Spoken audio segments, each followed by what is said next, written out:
My name is David Piniella. I am 29 years old. I was born in Baltimore, Maryland. My sobriety date is November 10th, 2008.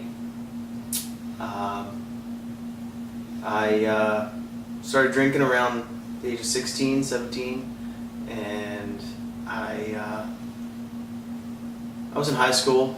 I remember my first drunk.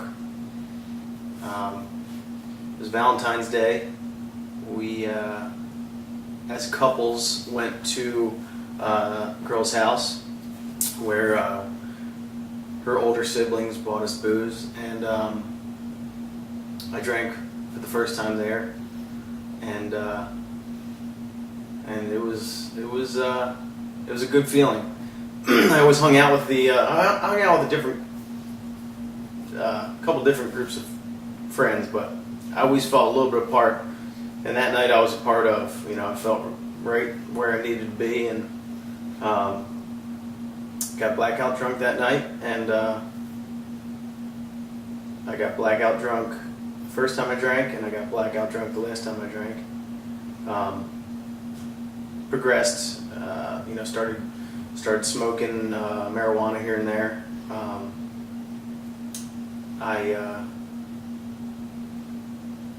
did that just to kind of fit in. It was just something that other people were doing, and I wanted to be doing what other people were doing. Went away to college, and it's the first time I tried cocaine, social party drug. Or at least it was for most people, and it was a party social drug for me for a very short period of time. It wasn't long before I was doing it when I could get my hands on it, and with however limited funds I had as a college person, but if I could have it, I did. And then it was weird. College did not go well. Failed out. When I came home, I took like a little time off that, and I got away from it. And I moved home, and the whole failure in college thing did not sit well with me. It didn't sit well with my family.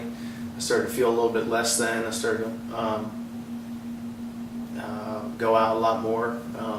Started to drink a lot more. And there were intervals where I was drinking a lot, and then I would quit drinking, and then I would do, there was a period of time where I was smoking a ton of marijuana and not drinking, and then went back into doing a little bit of cocaine, then wasn't drinking and just doing cocaine, and I was trying all these variables, and ultimately I was just bumping off every wall, trying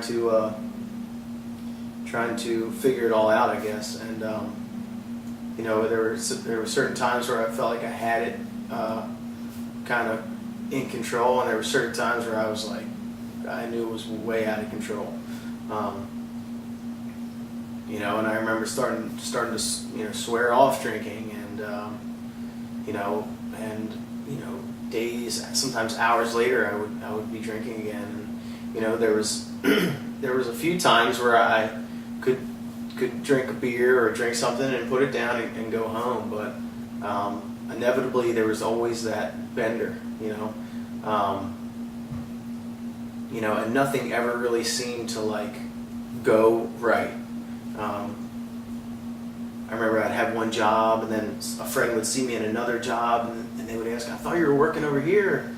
And I would say, "Oh, well, it just it didn't work out," and I would give some story, but the bottom line was there was some insane situation that had happened due to like drinking and whatever else that I was doing at the time, and I had lost that opportunity, and this went on, like I said, from 16, I started having troubles at 17, 18, and this went on until I was 26 years old, and it was not a new issue for me, nor my parents, nor my family, nor my friends. I had several friends that at various points in my drinking and drug career not go out with me and to tell me I'm not going out with you because I don't enjoy when you get like that, having to take care of you or bail you out, and it's just not worth it. I'm sorry. And there was times where I confided in my family, like, I think there's a problem, and I would quit drinking and get sober. And then there was times where I was like, there is no problem, and I would get angry, So, needless to say, after a while, I just kept beating myself down until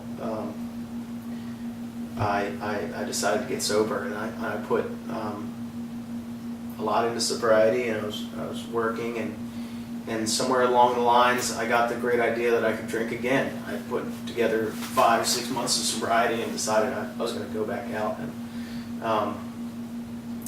it didn't go well. It went, as a matter of fact, it went worse. It went horrible. I found myself doing things that I never ever would have imagined a person doing. That was, raised by my family and my parents and in that house. And, I remember sitting around the dinner table and talking about and hearing about other people as a younger teen, hearing, well, so-and-so did this. And my family being like, oh my God. And then here I was doing these things. And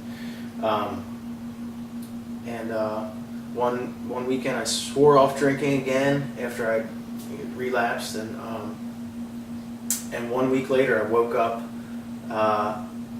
in the woods underneath of a tarp. After a long weekend, I hadn't gone home for the whole weekend, and I woke up and I was just I felt like an animal. I didn't know I didn't know anything. I had no feeling, no emotion, completely just void of everything. And for some reason, I just got up and I walked to my sister's house. And when I got there, she opened the door, and through the glass door, she just looked at me and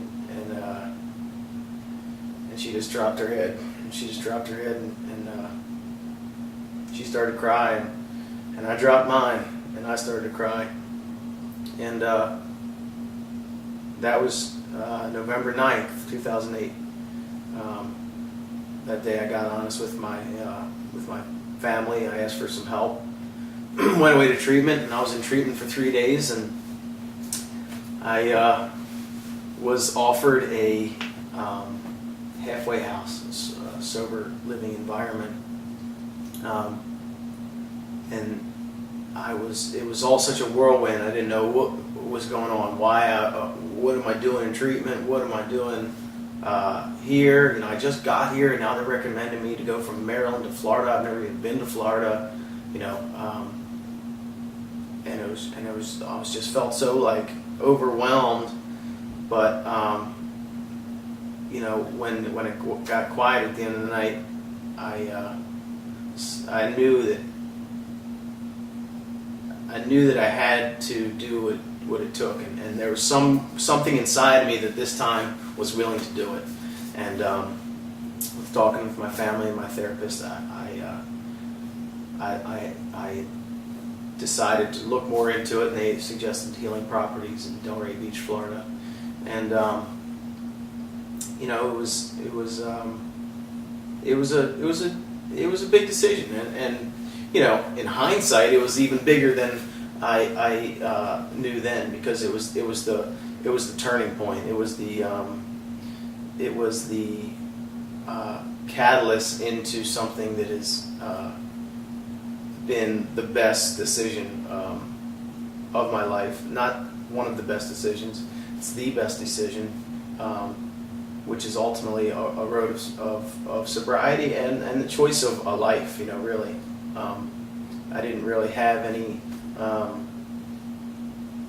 big plans. If I did have a big plan, it was like something completely crazy. I didn't know what life was going to be, but all I can say is that my life it's I don't want to say it's so great and so perfect. It's reality, it's life, you know what I mean? And things are on a day-to-day basis much, much better than they ever would have been and were out there. And I think Healing Properties gave a stable, secure,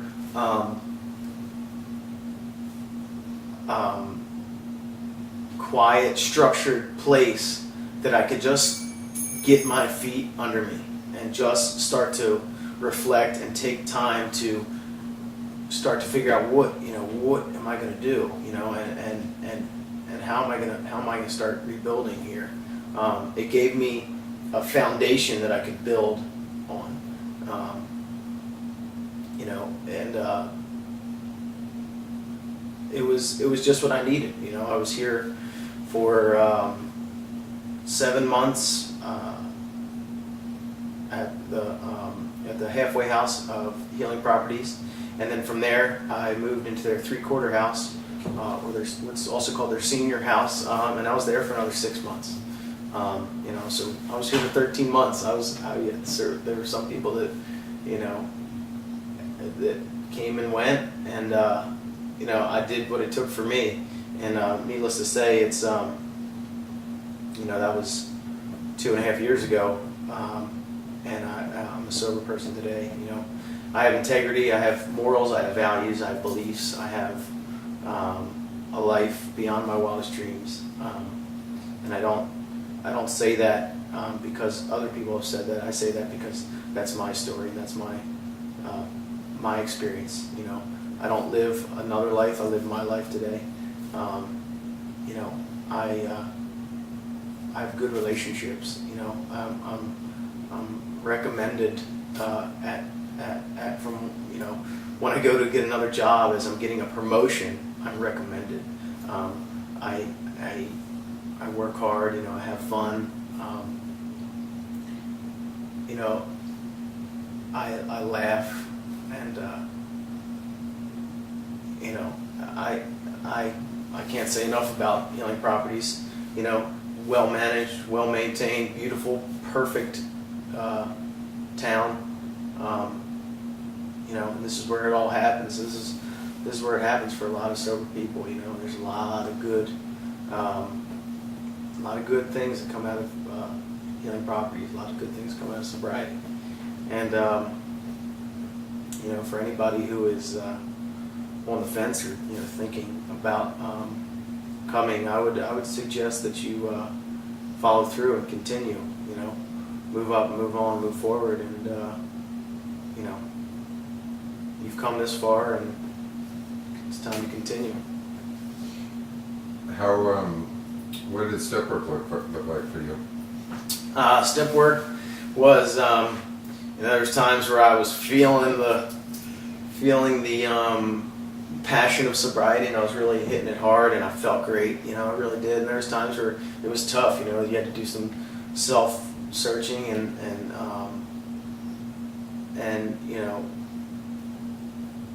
do some work. But ultimately, every time I kept on the path, things were getting better. I was getting better. My mentality, my things, just the path seemed to pave itself as long as I stayed willing and kept doing the right thing. I got through my steps the first time, and it was about 10 months it took me to do my steps my first time. Are you sponsoring now? I am sponsoring. I have a home group. I have sponsees. I have a sponsor. I am active in the steps. I'm active in helping others. Any of your sponsees here? I have sponsees that live here. Yes, I do.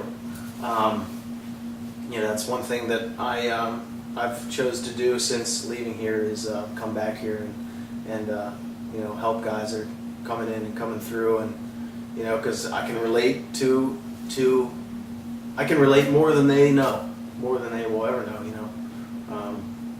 To the T, precisely. They tell my story and I tell theirs many times. How often do you come by? I come by, if nothing less, to talk or pick this guy up and help him out, you know, work on his steps once a week. Is there anything else you'd like to add? Ooh.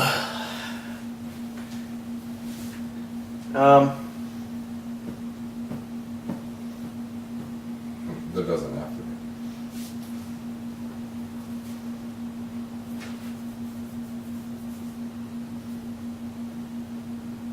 I think that if someone is watching this testimonial, they themselves or a loved one are at a place where they should really think about coming here. You know, I can't say enough good things about this place.